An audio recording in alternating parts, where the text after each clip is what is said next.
She left everything behind on a quiet Tuesday morning.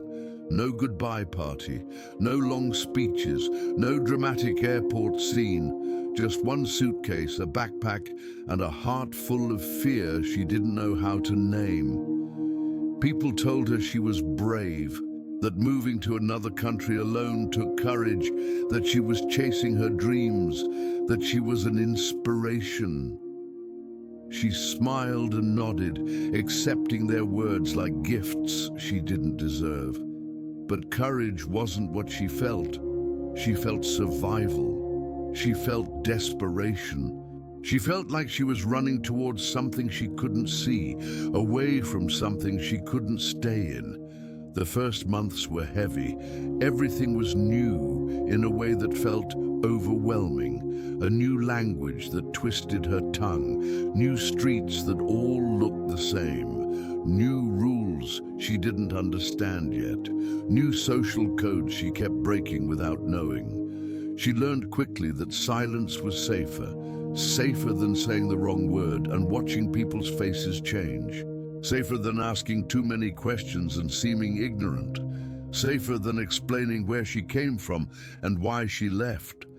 Safer than revealing the parts of herself that didn't translate. So she became quiet. Not the peaceful kind of quiet, the careful kind. The kind that watches everything and says nothing. At work, she kept her head down. She worked harder than everyone else. Arrived earlier, stayed later, took on tasks others refused. Not because she wanted praise, but because mistakes felt dangerous. In her mind, one mistake could cost everything: her job, her stability, her right to stay. So she became invisible on purpose. She spoke only when necessary.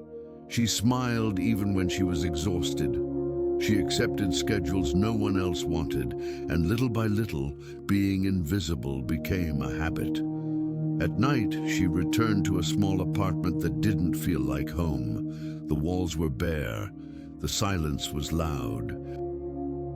She would heat up simple food and sit at the table alone. And she would scroll through photos from her old life, pictures of family gatherings, friends laughing, streets she used to walk without thinking, not because she wanted to go back, but because she needed to remember that she had once belonged somewhere.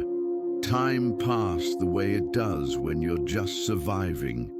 Months turned into years without her noticing. She learned the language well enough to survive conversations,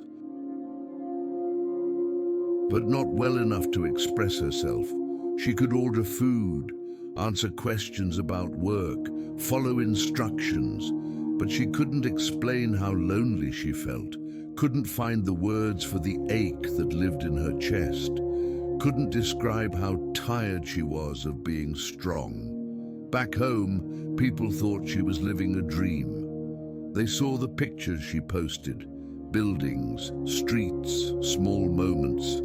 They saw someone who had made it.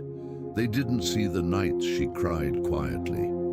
They didn't see her eating alone. They didn't see how often she questioned her decision. She never told them. She didn't want to worry anyone.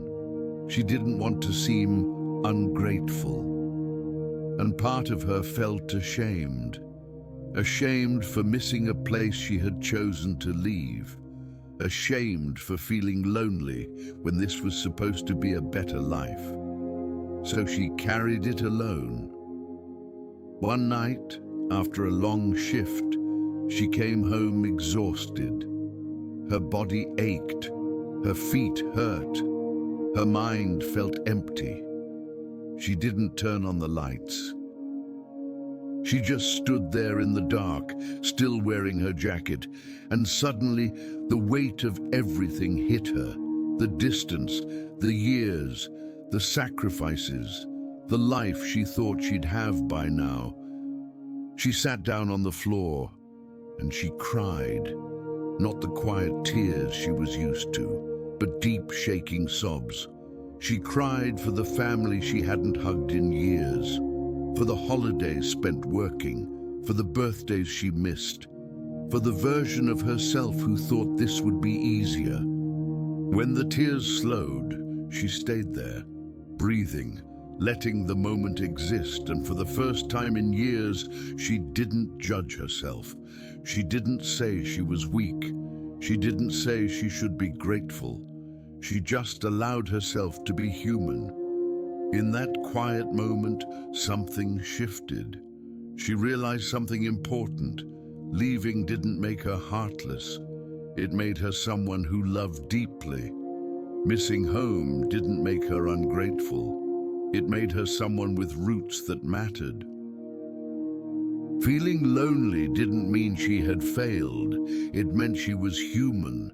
The immigrant experience was supposed to be this hard, and she wasn't broken for finding it difficult. The next day, nothing magical happened. Her problems didn't disappear, but she walked differently. She noticed the sun on her face, the sound of different languages around her, the small kindness of a stranger.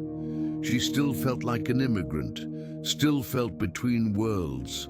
But now she understood something new. She didn't have to erase who she was to build a life here. She could carry her past without being trapped in it. She could miss home and still move forward. She could be two things at once. That night, she called someone she loved. Her sister answered, surprised, "Is everything okay?" She almost said yes automatically, but instead she paused and said something true. "I'm okay, and I miss you."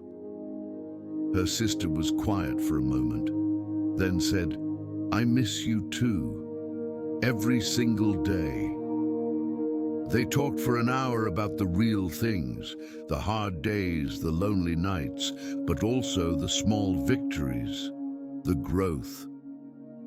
When they hung up, she felt different. Not fixed, but less alone. She looked around her apartment, still small, still not quite home, but she saw it differently now. This was her space, her choice, her life. She didn't regret leaving, but she finally allowed herself to feel the cost, the grief and the growth, the loss and the gain, all of it at the same time. And in doing so, she felt a little less alone.